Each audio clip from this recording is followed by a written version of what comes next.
할렐루야. 네, 오늘도 주회전에 나오신 모든 성도님들 주님의 이름으로 환영하고 축복합니다. 옆에 있는 분들과 인사할까요? 영육이 강건한 여름 되세요. 예전엔 여름 7, 8월이라고 했는데 이제는 6월부터 여름이라고 불러도 손색 없을 것 같습니다. 더운 여름 가운데 늘 영혼과 육체가 강건한 우리 여러분 모두 되시길 진심으로 축복합니다. 우리 성도님들의 또 기도와 또 단기 선교 팀원들의 헌신으로 또 우리 국내 단기 선교를 은혜 가운데 잘 마치고 돌아왔습니다. 앞으로 이 국내 단기 선교의 복음과 구령에 대한 열정이 우리 성도님들에게 또 들불처럼 번지고 우리 교회도 또 지역 교회를 위해 헌신하는 존재의 의미가 있는 교회가 되길 진심으로 축복합니다. 그리고 또 선교 다녀오신 분들 여러분 주변에 가까운 곳에 있으면 정말 수고 많았다고 같이 격려하고 또 함께 세워주는 교회가 되길 기도하고요. 앞서 목사님 광고도 해주시고 교회 주보 삽지로도 나가 있지만 뭐 쉽게 설명하면 우리 소예배실 리모델링 한다는 얘기입니다.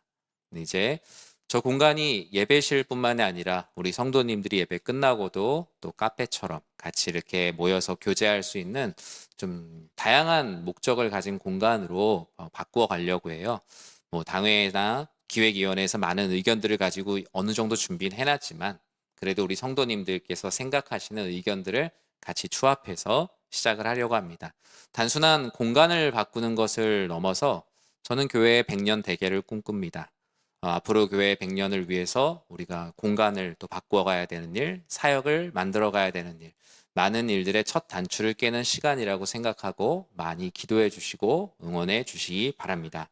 오늘 전도서 12장 11절에서 14절 말씀 가지고 사람의 본분이란 제목의 하나님 말씀을 함께 나누고자 합니다. 여러분들의 인생의 행복과 또 성공과 안정과 평안을 좌지우지하는 많은 가치들이 아마 있을 거예요. 뭐 재물이 나의 인생에 평안을 주기도 하고 또 명예와 쾌락이 나의 삶에 안정감을 주기도 합니다. 또는 수고에 대한 보상들이 내 마음을 평안케 하기도 해요. 그 모든 인생의 행복을 위한 일들은 너무나 중요한 우리의 삶의 가치입니다. 그런데 우리가 오늘 나눌 전도서는 그런 모든 것들이 우리의 격가지의 일들은 될 수 있지만 사람의 본분 그 자체까지는 아니라고 말씀을 하고 있어요. 우리가 인생에서 누리는 권세, 인기, 특권, 즐거움, 하나님께서 주신 너무나 좋은 것들입니다. 그러나 이 자체가 우리 사람의 본분이 될 수는 없다라고 말합니다. 돈을 벌지만 돈을 버는 게 사람의 본분은 아니죠. 인기를 얻으면 좋지만 인기를 얻는 것이 사람의 본분 그 자체는 아닙니다. 즐겁고 건강하게 사는 것 너무나 좋은 인생의 열매지만 그 자체 역시 사람의 본분이라고까지 할 수는 없어요. 세상에서의 삶의 불공평, 모순, 불합리와 어리석음 속에서 삶의 참된 의미와 진리를 찾아가는 것. 그것이 바로 헛됨을 해치고 나아가는 참된 삶, 전도서에서 말하는 삶의 가치라고 말합니다. 전도서는 특히 여러분 주중에 읽으셨겠지만 혹시 주중에 읽지 못한 분들은 오늘 저녁에 댁에 가셔서 1장부터 12장까지 한 호흡으로 한번 쭉 읽어보시기 바랍니다. 전도서에선 헛됨이라는 개념을 특히 강조하는데 이 헛됨은 사전적인 의미가 있겠지만 성경적으로는 이렇게 정의할 수 있어요. 사람이 하나님 없이 만족을 추구하는 모든 과정과 결과뿐만이 아니라 그 모든 과정 또한 하나님 없이 내가 무언가 만족하려고 하는 모든 것들이 그 과정도 결과도 헛되다라고 말합니다. 오늘 본문의 제목으로 만약에 말한다면 본분이 아닌 것들을 본분으로 여기며 사는 모든 것들을 전도서의 말씀 안에서는 헛되다, 헛된 인생이라고 말합니다. 이 세상에서야 내가 드린 공인만큼 나오지 않으면 그게 헛되다라고 말하는데 성경에서 말하는 헛됨은 조금 다르다는 것이죠. 전도서는 사람의 본분이 아닌 것들을 사람의 본분이나 최종적인 목적으로 삼는 것이 헛되다라고 전도서에서만 37번을 말했습니다. 하나님이 만들어 놓으신 세상이잖아요. 하나님이 만드신 세상에서 하나님을 떠나서 살 수 있다.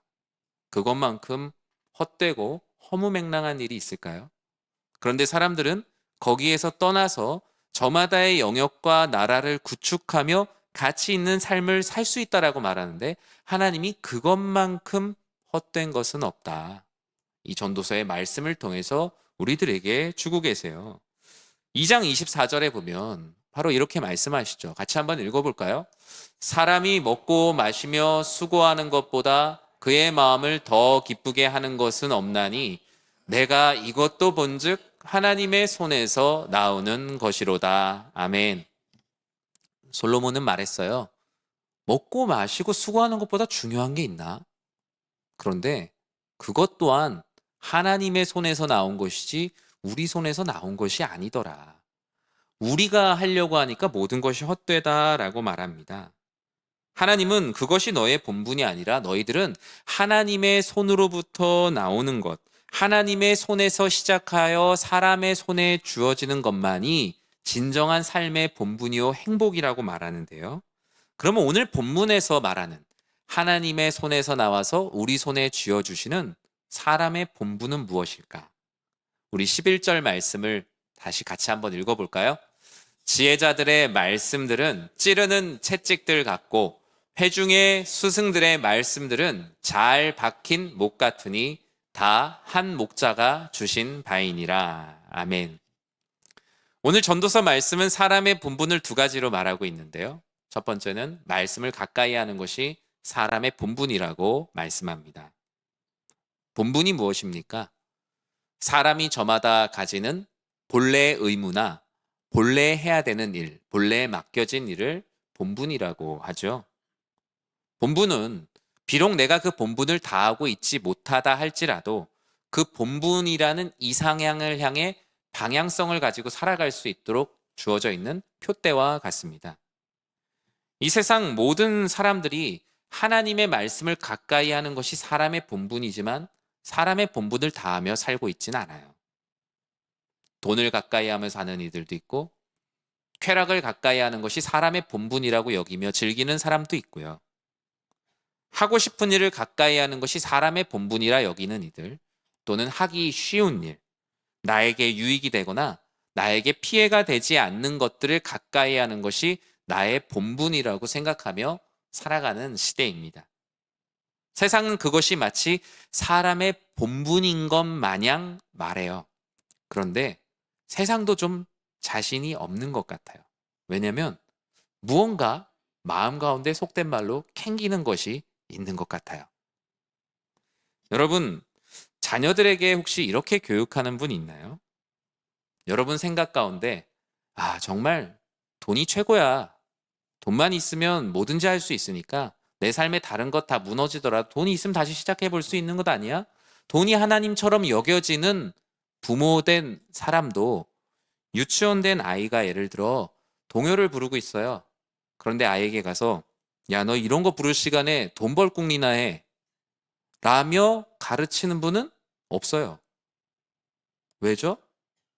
마음 가운데 이렇게 사는 게 맞아 라고 말하지만 본분이라고 말하기엔 스스로가 창피하거든요. 하늘이 아름답다고 말하는 아이에게 가서 야, 하늘 쳐다볼 시간에 가서 공부나 해 라는 부모는 없습니다. 그런 부모는 아마 사회적으로 일반적인 생활하기가 어려울 거예요. 설사 그렇게 생각한다 하더라도 나의 자녀들에게 그렇게 가르칠 수 있을 만큼의 자부심이나 그 안에 확신은 없는 거예요. 이 세상을 살아가고 성공하는 일에 도움이 되는 일이라고 내가 이미 결과를 정했어도 마음 가운데 아이들에게 자신 있게 얘기하긴 부끄러운 거예요. 내가 투기하는 삶을 살아도 자녀들에게 투기하는 삶을 가르치진 않아요.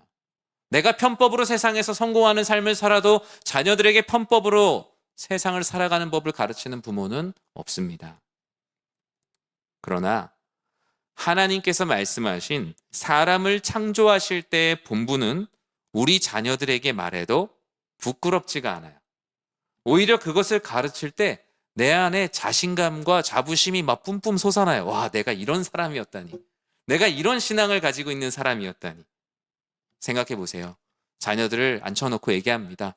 얘들아, 세상 다 돈돈하지만 아니야. 하나님 말씀대로 하나님 말씀 가까이 하는 게 진짜 복이야. 너희들 세상에서 그렇게 한다 할지라도 하나님께 열심히 예배드리고 하나님의 사람으로 살아가는 용기를 잃지 마. 얘기하고 나서도 내가 되게 마음이 좋습니다. 왜 마음이 기쁘죠? 왜 마음에 자신감이 생기죠? 진리를 말했기 때문입니다. 사람의 본분 하나님께서 말씀하신 것을 말했기 때문에 내 안에 부끄러움이 없고 자랑스러워요. 마치 바울이 복음을 전할 때 부끄럽기보다 그 마음에 복음이 자랑스러웠던 이유는 사람의 본분이요 우리를 구원하시는 본분이 되시는 그리스도 예수를 전했기 때문에 부끄러움이 없었던 거예요. 너는 말씀을 가까이 해야 한다. 말씀을 가까이 두어야 한다. 그것이 너를 창조하신 하나님이 너에게 기대하시는 너의 본분이야. 하나님은 왜 말씀을 가까이 하는 것이 사람의 본분이라고 말씀하셨을까요? 그렇다면 말씀의 속성, 오늘 본문에 있는 말씀의 속성 세 가지를 좀 같이 보면 좋을 텐데, 오늘 본문에서 말하는 말씀의 첫 번째 속성은 말씀은 찌르는 채찍 같다라고 말합니다. 그런데 여러분, 채찍은 찌르는 게 아니잖아요. 채찍은 어떻게 해요? 때리거나 치는 거 아닌가요? 근데 왜 오늘 본문은 찌르는 채찍 같다라고 했을까요? 저도 왜 이렇게 번역이 돼 있는지는 모르겠지만 이 단어, 이 채찍이란 단어 히브리 원래 단어는 도르본이라고 말하는 일종의 막대기입니다. 긴 막대기. 아마 나라마다 양을 치거나 소를 모는 방식이 좀 다르기 때문이겠죠. 제가 그림을 하나 보여드릴까요? 당시 고대 근동에 양과 소를 치는 이곳의 채찍이라고 번역된 도르본이라는 단어의 모습이에요. 긴 막대기 끝이 저렇게 창처럼 뾰족하게 돼 있거나 그렇다고 찌르면 죽을 정도로 날카롭지 않아요. 뭉툭해요. 그리고 한쪽은 이렇게 돼 있고 한쪽은 갈고리로 돼 있어요. 어떤 역할을 하겠습니까? 앞으로 잘 가려고 하지 않은 소나 양의 엉덩이를 툭툭 찌르면서 앞으로 가라고 합니다. 또는 어디로 가야 될지 방향을 모를 때 앞쪽을 제시하며 방향을 제시합니다. 그리고 가지 말아야 될 곳을 가려고 할 때 저 갈고리와 같이 부분 부분으로 소가 지고 있는 쟁기의 나무를 딱 채서 뒤로 당깁니다. 더 이상 앞으로 가지 못하도록. 그런데 우리가 가까이 해야 될 말씀, 왜 말씀을 가까이 해야 하냐? 이 말씀이 바로 우리들에게 찌르는 채찍, 찌르는 막대기, 우리를 돌아서게 하는 갈고리와 같다는 거예요. 우리는 마치 어리석은 소와 양과 같아서 풀만 보고 더 좋아하는 것을 향해 갑니다. 거기에 낭떠러지가 있는지, 그것이 나에게 오히려 해로운 것인지 이로운 건지도 모르고 나아가는데 이 찌르는 채찍과 같은 말씀이 우리들의 삶에 어떤 역할을 합니까? 앞으로 가야 될 때 가지 못하고 게을러 있는 우리들의 이 궁둥이를 쿡쿡 찌르면서 일어나서 앞으로 가야 될 때라고 하나님께서 말씀하십니다. 때로는 다른 방향으로 갈 때 그쪽이 아니라 이쪽이라며 하나님의 말씀이 우리들의 삶의 방향을 제시합니다. 때로는 잘못된 길로 폭주할 때 갈고리와 같은 그 하나님의 말씀으로 우리의 어깨에 있는 쟁기를 걸어서 더 이상 나아가지 못하게 해요. 이것이 구약에만 있는 표현이 아니라 같은 이 단어가 신약 성경에 사용되었는데요.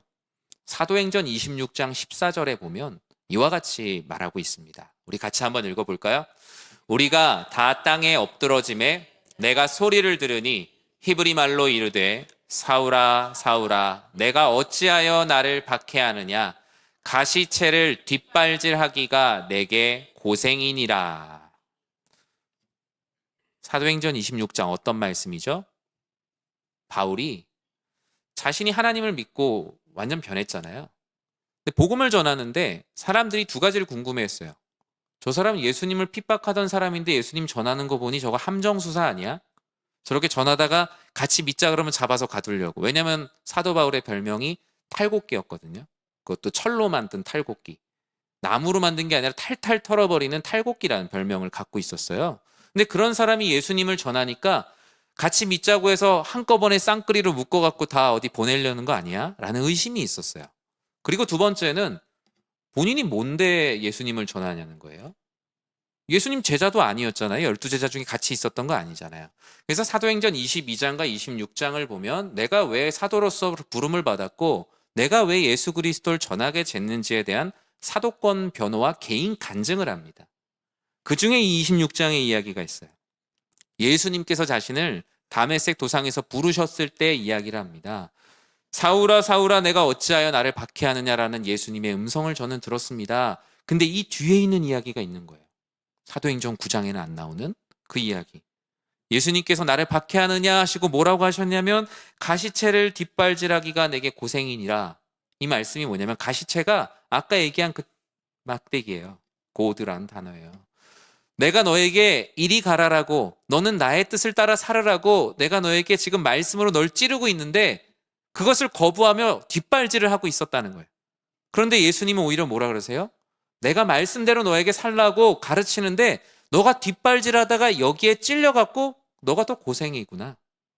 나는 너를 올바른 길로 인도하려고 너에게 말씀을 제시하는데 너는 그 말씀을 뒷발질하며 발로 차느라고 너의 삶에 상처가 생기고 오히려 너가 고생이구나. 말씀대로 살지 않는 전혀 다른 길을 가려고 했던 사울에게 찾아오셔서 말씀하셨던 것이 바로 이 말씀이었어요.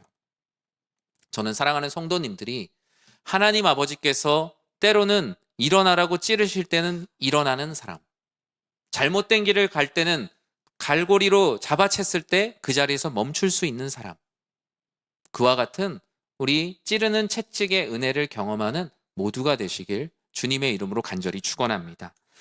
오늘 본문은 말씀의 두 번째 속성으로 잘 박힌 목과 같다라고 말합니다. 저는 이 말씀을 사실 성경 구절에서 많이 읽었다기보다 아마 이 말씀이 전도서에 이런 표현이 있는지 모르셨던 분들도 되게 많으실 거예요. 오히려 성경 말씀이나 설교보다 아마 기도에서 많이 들으셨을 거예요. 저도 어릴 때 장로님들이나 권사님들, 안수 집사님들 이렇게 나와서 대표 기도하실 때 오늘 말씀을 전하시는 무슨 목사님, 오늘 말씀을 전하실 때 그 말씀이 우리 성도님들의 마음에 잘 박힌 목과 같이 들어보셨죠? 들어보시기도 하셨을 것이고 여러분이 해보셨을 수도 있습니다. 왜 잘 박힌 목과 같이 되게 해달라고 기도하셨을까요?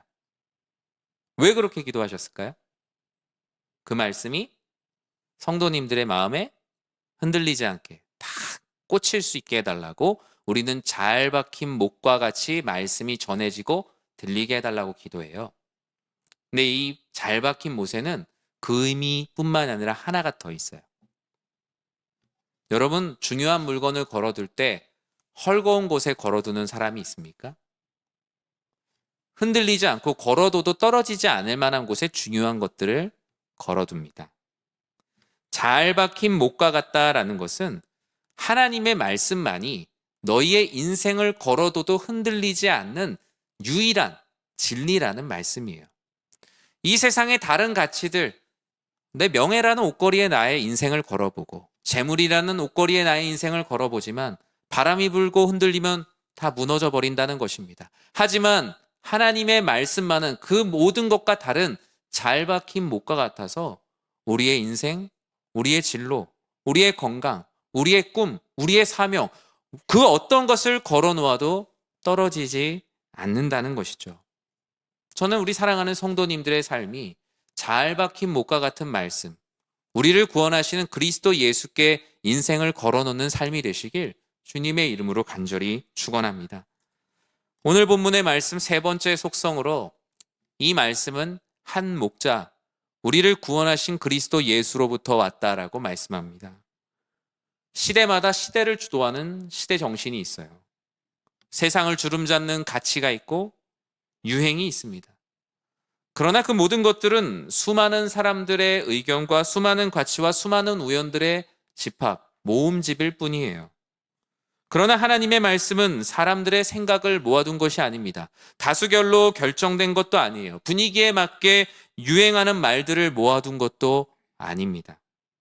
오직 우리를 구원하신 한 목자로부터 나온 말씀, 우리를 구원하신 그리스도 예수의 말씀을 잘 박힌 목과 같이 나의 채찍으로 삼는 말씀을 가까이 하는 것이 사람의 본분이라는 것입니다.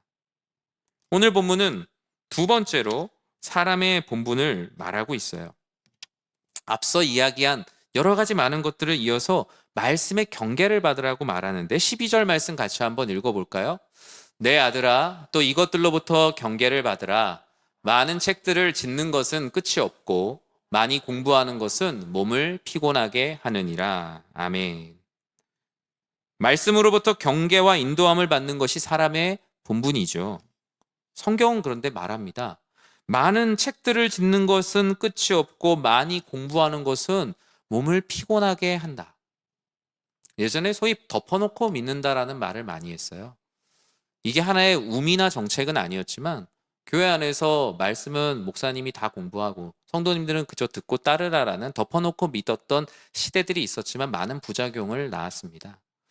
그런데 성경은 많은 책들을 짓는 것은 끝이 없고 많이 공부하는 것은 몸을 피곤하게 한다라고 말해요. 보통 공부하기 싫어하는 분들, 제가 성경 공부할 때 이 얘기 많이 들었는데 이게 목사님 성경 공부 많이 하면 몸이 피곤하대요. 사랑하는 자에게 잠을 주신다, 이게 한 세트거든요. 네, 그 세트로 보통 말씀을 하세요.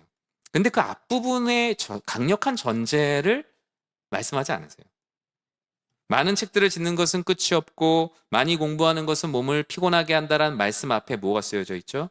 내 아들아, 또 이것들로부터 경계를 받으라. 즉 앞서 말한 채찍이 되는 말씀으로부터 경계를 받고 잘 박힌 목과 같이 한 목자로부터 나오는 말씀으로부터 경계를 받아야 한다. 즉 하나님의 말씀을 사람의 본분으로 삼는 전제를 말하고 있어요. 책을 쓰는 것 너무나 좋은 일이에요. 많이 공부하는 것 너무나 중요합니다. 하나님은 이 세상에 실제로 많은 것들을 주셨고 연구와 공부의 과정을 통해서 하나님의 하나님 되심을 알아가는 길을 열어두셨어요. 과학기술과 신앙이 반대에 있냐? 아닙니다. 같이 가는 겁니다. 과학기술 안에 신앙이 있고 천문학과, 인문학과 수많은 학문 가운데 하나님은 하나님의 하나님 되심을 학문 속에 보물처럼 숨겨 놓으셨어요. 그런데 문제는 무엇이냐면 우리는 그것을 발명했다라고 생각을 하지만 하나님의 입장에서 이 세상의 모든 지혜와 지식은 발견되어지는 겁니다. 인간 스스로 발명했다라고 생각하는 논리와 이론과 수많은 기술도 이 세상을 창조하신 하나님의 영역 안에서 발견되어지는 것일 뿐이죠. 그런데 사람들이 그것을 자꾸 내가 발명했다고 생각하고 내 지혜고 내 지식이고 내 기술이라고 생각하는 것이 신앙과 반대되는 것이지, 과학기술의 발전과 이 세상의 끊임없는 진보는 하나님께서 허락하신 놀라운 축복이기에 과학과 기술과 신앙은 결코 상반되지 않습니다. 한 길로 가는 거예요. 다만 거기에서 이것을 내가 발명했다고 생각하는 인간의 교만과 반대될 뿐이에요. 그런데 왜 하나님은 많은 책들을 짓는 게 끝이 없고 많이 공부하는 것이 몸만 피곤하다고 말씀하실까요? 이 앞에 전제가 있어요. 바로 하나님을 떠나서는 이라는 전제예요. 참된 지혜요 모든 지혜의 근본이 되시는 하나님을 떠나서 그것을 제외하고 너희가 책을 쓰면 뭐 얼마나 책을 쓰겠냐는 거예요. 가장 큰 지혜와 지식 99.99999 모든 지식이신 하나님의 지혜를 빼고 너희가 책을 쓴다 한들 그게 뭐 대단한 지혜겠느냐. 허무하다, 헛되다. 많은 것을 공부하는데 하나님을 하나님으로 믿지 않고 다른 것을 공부하며 하나님을 배제하고 공부한들 그 지식이 뭐 얼마나 대단한 것이 되겠냐. 오히려 너희 몸만 더 피곤하게 하는 것이다. 하나님을 떠나서는 아무것도 할 수 없다는 것을 이와 같이 말하고 있어요. 사랑하는 성도 여러분, 여러분들의 자녀가 있다면 22절과 같이 사람의 본분은 이것이라고 담대하게 가르치시는 모두가 되시길 진심으로 축복합니다.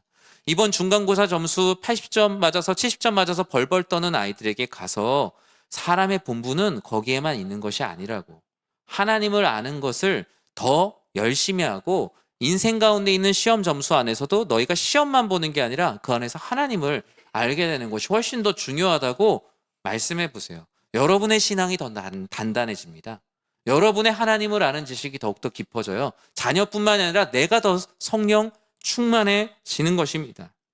하나님의 말씀으로부터 경계를 받는 사람의 본분을 다하자라고 고백하면 고백할수록 내 신앙이 더욱더 단단해지는 거예요.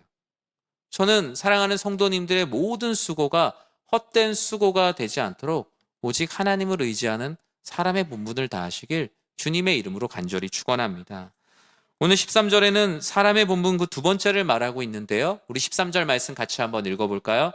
이래 결국을 다 들었으니 하나님을 경외하고 그의 명령들을 지킬지어다. 이것이 모든 사람의 본분이니라. 아멘. 오늘 전도서에서 말하는 사람의 본분 그 두 번째는 하나님 두려운 줄 알라는 말씀입니다.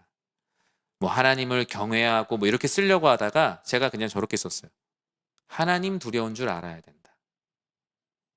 우리는 세상에 많은 두려움들을 가지고 살아가지만 사람의 본분 중 가장 중요한 것은 다른 것 두려워하기보다 하나님 두려운 줄 알고 살아가는 것. 그게 바로 사람의 본분입니다. 전도서 말씀의 마지막, 우리가 오늘 나눈 본문은 전도서의 결론격의 말씀입니다. 결론에 일의 결국이라는 표현을 쓰고 있어요. 솔로몬은 전도서를 마치면서 결론을 내립니다. 자, 12장까지 되는 전도서의 말씀을 들어줘서 고마워. 내가 세 줄 요약을 할게. 사람의 본분, 인생의 결론, 다른 것 없더라.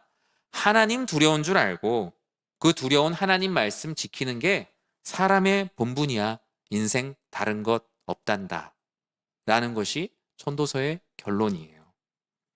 하나님 두려울 줄 아는 본분을 갖춘 사람, 하나님을 경외하고 하나님의 명령을 지키는 사람입니다. NIV 영어 성경에 보면 이 사람의 본분을 해당하는 단어로 수식된 두 개의 단어가 있어요. 바로 fear 그리고 keep, 두려워하고 지키는 것. 하나님을 두려워하고 하나님께서 말씀하신 말씀을 지키는 fear and keep. 전도서가 말하고 있는 것은 이 두 가지입니다. 한글 성경에서는 이것이 사람의 본분이라고 번역을 했는데 다른 번역본에서는 뭐라고 합니까? 이것이 인생의 모든 것이다. 이것이 인생의 결론이다. 이것이 사람이 마땅히 지켜야 할 의무다. 솔로몬이 처음에 하나님을 두려워했나요? 안 했나요? 너무나 두려워했어요.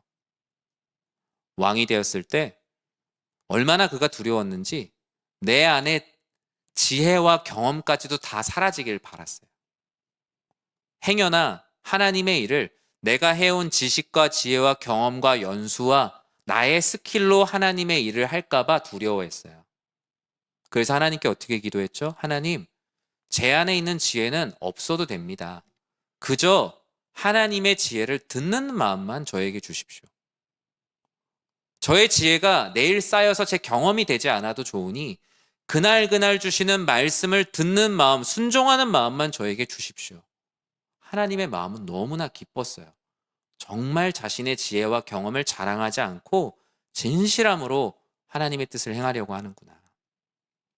그런데 어떻게 되죠? 사람들은 하나님의 지혜를 솔로몬의 지혜로 보았습니다. 재판의 놀라운 결과를 보고 솔로몬의 지혜를 칭송했고요. 주변에 있는 나라들이 솔로몬의 지혜를 배우려고 많은 사람들을 보냈습니다. 그리고 그 하나님의 지혜의 결과로 이전에 경험하지 못했던 놀라운 부흥을 이루었고 영토를 확장하였고 이전의 왕들이 써내려갔던 아쉬움들을 솔로몬 때에 모두 다 완성하고 있었어요. 솔로몬은 어느새 많은 인기를 누리고 있었습니다. 그러자 역시 그도 사람이었는지 내 안에 지혜가 하나도 없기를 바라는 마음으로 듣는 마음을 달라고 했던 솔로몬, 그의 마음에 나도 지혜가 있구나 라는 생각이 자리 잡기 시작합니다. 하나님이 두렵기보다 이제는 내 인기가 떨어지는 것이 더 두려워졌어요. 사람들로부터 받는 이 영광과 칭송이 내려가는 것이 더 두려워지기 시작하자 그가 지었던 죄가 뭐죠? 바로 우상숭배입니다. 하나님이 아닌 존재를 하나님처럼 두려워하게 되는 순간 우상숭배를 하게 돼 있어요. 어떻게 합니까? 땅을 더 가지고 싶으니까 주변에 있는 하나님을 믿지 않는 나라들과 외교적으로 관계를 갖습니다. 지금으로 얘기하면 수교를 하는 거죠. 그 수교의 대가는 무엇이었습니까? 그들이 믿고 있는 신도 우리의 신으로 믿어도 된다라며 이스라엘 나라에 그 우상들을 위한 산당을 짓는 것을 허락을 합니다. 솔로몬의 처첩이 너무나 많았으니 그가 각 나라들과 믿었던 수많은 우상들이 솔로몬은 자신의 인기가 떨어지는 것이 두려워서 그 우상들을 다 품기로 한 거예요. 그것이 결국 이스라엘 왕국의 분열의 단초가 됩니다. 우리는 하나님을 두려워하기보다 사람과 세상을 더 두려워하는 삶을 살고 있지는 않습니까? 하나님 두려운 줄 알고 살아가는 것에 우리의 신앙의 모든 것이 담겨 있습니다. 우리 기독교 윤리의 모든 것이 담겨 있고 하나님 앞에 진실하게 사는 모든 것이 담겨 있습니다. 새 칙을 정하지 않아도 하나님 두려워하고 말씀 가까이 하는 것이 사람의 본분이라는 것만 기억한다면 우리의 신앙생활 어떻게 해야 될지에 대한 기본적 실천 과제는 모두 다 저절로 나오게 되어 있어요. 그래서 사탄은 우리가 끊임없이 하나님을 두려워하기보다 사람과 세상을 두려워하도록 만듭니다. 세상으로부터 뒤처지는 불안감을 조성하게 하고 사람들의 마음을 얻지 못하는 것에 대한 두려움을 갖게 해요. 저도 우리 교회에서 목회를 하고 있지만 여러분, 다수의 의견이 항상 진리인 것은 아닙니다. 모든 분위기가 좋다고 해서 그게 다 성경적인 것은 아닙니다. 그 사이에서 저도 인간적으로 고민할 때가 있습니다.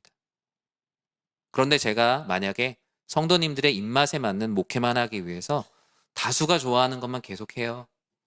그럼 교회는 산으로 가는 겁니다. 그렇게 되는 거예요. 분위기는 좋고 모든 것이 다 좋아 보이지만 무언가 이상한 거죠.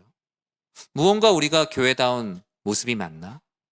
그래서 여러분들이 가정의 가장이라면, 어떤 소그룹의 리더라면, 누군가에게 가르칠 수 있는 영향력이 있는 자리가 있다면 다수의 의견, 여론 모두 다 중요하지만 하나님의 말씀, 하나님을 두려워하는 마음이 그 다수에 대한 여론을 수용하는 것보다 훨씬 더 중요한 것입니다. 그러나 사람들은 이 그리스도인으로 살아가는 것에 대한 두려움 때문에 자신이 그리스도인이라는 것을 드러내지 않으려고 하고, 행여나 유명해지면 그 유명세에 내가 기독교인이라는 것이 드러나면 그것에 흠집이 갈까봐 감추는 것에 급급하기도 합니다. 얼마 전에 이제 공무원 한국사 1타 강사이신 전한길 선생님이 있어요. 그분이 이제 새롭게 하소서 간증 프로그램에 이렇게 나오셨더라고요. 근데 그분이 그 공무원 한국사 강의 유튜브 채널 외에 최근에 새로운 유튜브 채널을 하나 만드셨더라고요. 노량진에서 강의를 오래 하셔서 그런가 채널 이름이 스튜디오 노량진이었어요. 그래서 뭐 공무원 이런 거 소개하는 건가 해서 보니까 그게 아니라 하나님께서 나에게 이 한국사를 가르치는 이 세상의 1타 강사로 나를 만들어주셨고 많은 지식을 갖고 있는데, 그러면 이 한국 우리나라의 역사 속에서 숨겨진 한국교회의 헌신과 그리스도인들의 삶, 한국교회와 선교의 흔적을 역사적으로 소개하는 영상 콘텐츠를 만들어야겠다라며 새로운 채널을 만들었어요. 그래서 1화를 얼마 전에 보니까 양화진 선교사 묘원을 소개하면서 한국 사회 안에 이 선교사님들의 헌신과 한국교회가 없었으면 지금 여러분들은 이런 평안을 누리지 못했다는 것을 가르쳐 주시고, 지난 2화는 여기 연세대학교에 와서 이 학교가 왜 세워졌는지에 대한 설립 정신과 한국 기독교인들의 헌신과 사랑에 대한 내용들을 믿지 않는 이들에게 소개하는 내용이었습니다. 많은 분들이 댓글로 응원을 하시더라고요. 우리나라가 부흥 성장하는 데 있어서 한국교회가 이렇게 많은 역할을 했는데 잘 몰랐습니다. 어두운 이 나라 가운데 하나님의 은혜를 알지 못하는 이들에게 이런 놀라운 일들을 소개해 주셔서 감사합니다. 물론